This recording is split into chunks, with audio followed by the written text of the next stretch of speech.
təhsil sahəsinin inkişafı istiqamətində göstərdiyi xidmətlərə və əldə etdiyi uğurlara görə Çağdaş Təhsil Mərkəzi rəhbəri Vüsal Zeynalov Global Staff Award mükafatı ilə təltif olunur. Xoş gəlmişsiniz.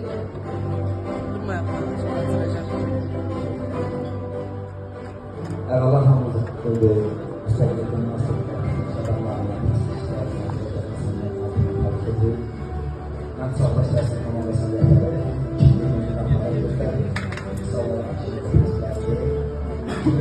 Fatih Göstərin Sabah şəhəri Respublikanın ən büyük vəziyyətlərində İslam şəhərində təqaüd olanlarında həm Türkiyə kanallarında, həm mətbuatda, sosial şəkillərdə geniş şəkildə bilgilər, məqalələr Masal İslamlarla bizim gələn mütəmizdir, mən müsaade olacaq. Hər birinizi təbrik edirik, çox sağ olun, sizlərlə